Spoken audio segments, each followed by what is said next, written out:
તમારા બધાનું ફરીથી હાર્દિક સ્વાગત કરું છું મારી ચેનલમાં।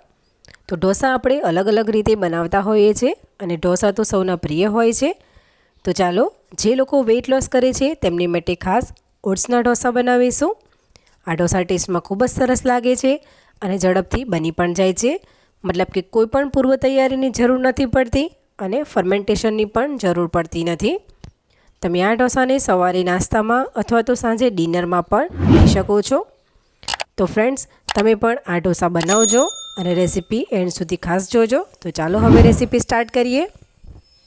તો તેની માટે અહીંયા મેં એક બાઉલ લીધું છે, તેની અંદર ઓટ્સ લઈશું। તો ઓટ્સ મેં 2 વાટકી લીધા છે, મતલબ કે આ 1 કપ જેટલા ઓટ્સ છે। હવે આપણે પાણી એડ કરવાનું છે। તો પાણી મેં 1 ગ્લાસ ઉપર થોડું એડ કર્યું છે, મતલબ કે આપણે ઓટ્સને પલાળવાના છે। તો અહીંયા ઓટ્સમાં પાણી એડ થઈ ગયું છે। હવે તેને કવર કરી અને લગભગ 10 થી 15 મિનિટ માટે રેસ્ટ ઉપર મૂકી દઈશું। ત્યાર પછી હવે 10 થી 15 મિનિટ પછી ખોલીને ચેક કરશું। તો અહીંયા તમે જોઈ શકો છો કે ઓટ્સ પલળી ગયા છે અને આ બેટર થોડું ઘટ પણ થઈ ગયું છે। તો નેક્સ્ટ અહીંયા મેં એક મિક્સર જાર લીધું છે, તેની અંદર આપણે જે ઓટ્સ પલાળીને રાખ્યા હતા તે બધા જ એડ કરી દેવાના છે। તો અહીંયા મેં એડ કરી દીધા છે। હવે તેની અંદર મેં અહીંયા 1 ઇંચ આદુનો ટુકડો કટ કરીને લીધો છે, તે એડ કરશું અને 1 લીલું તીખું મરચું કટ કરીને એડ કરશું। ત્યાર પછી થોડાક એવા લીમડાના પાન એડ કરીશું। તમારે લીમડાના પાન સ્કીપ કરવા હોય તો કરી શકો છો। અડધી ચમચી જેટલું જીરું એડ કરી દઈશું અને સ્વાદ પ્રમાણે મીઠું એડ કરીશું। તો મીઠું મેં અડધી ચમચી લીધું છે। હવે પાણી નાખ્યા વગર જ આપણે ક્રશ કરી લેવાનું છે। તો અહીંયા મેં ક્રશ કરી લીધું છે, તમે જોઈ શકો છો એકદમ સ્મૂધ એવી આ પેસ્ટ બની અને રેડી થઈ ગઈ છે। ત્યાર પછી હવે આ પેસ્ટને આપણે બાઉલમાં ટ્રાન્સફર કરી લેવાની છે। તો અહીંયા મેં ટ્રાન્સફર કરી લીધી છે।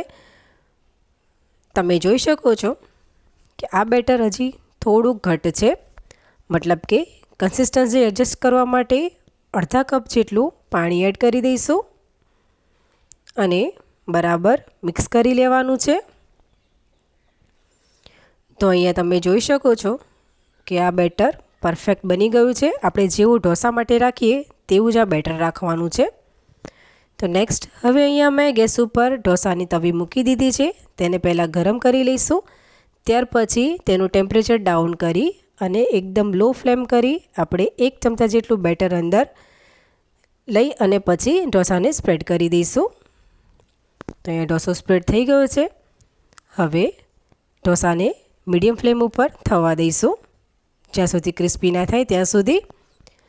તો અહીંયા હવે ઢોસાની સરફેસ ડ્રાય થઈ ગઈ છે। તો હું અત્યારે મારા ટેસ્ટ પ્રમાણે તેલનો ઉપયોગ કરી રહી છું।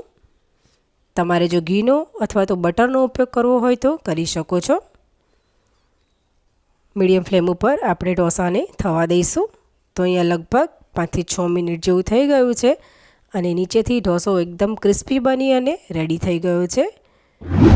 તો ચાલો હવે તેને સર્વ કરી લઈએ। તો અહીંયા મેં ટોમેટો ચટણી સાથે સર્વ કર્યો છે। આ ઢોસો ટેસ્ટમાં ખૂબ જ સરસ લાગે છે, હેલ્ધી પણ છે। તો ફ્રેન્ડ્સ, તમે પણ આ ઢોસો એકવાર ચોક્કસ બનાવીને ટ્રાય કરજો। તો ફ્રેન્ડ્સ, તમને જો મારી રેસીપી ગમી હોય તો લાઈક કરજો, ફ્રેન્ડ્સ અને ફેમિલીમાં શેર કરજો અને સબસ્ક્રાઈબ કરી બેલ આઇકોન જરૂરથી પ્રેસ કરજો, જેથી કરીને મારા બધા વિડીયોની નોટિફિકેશન તમને મળતી રહે। તો ચાલો ફરીથી મળીશું એક નવી રેસીપી સાથે, ત્યાં સુધી આવજો।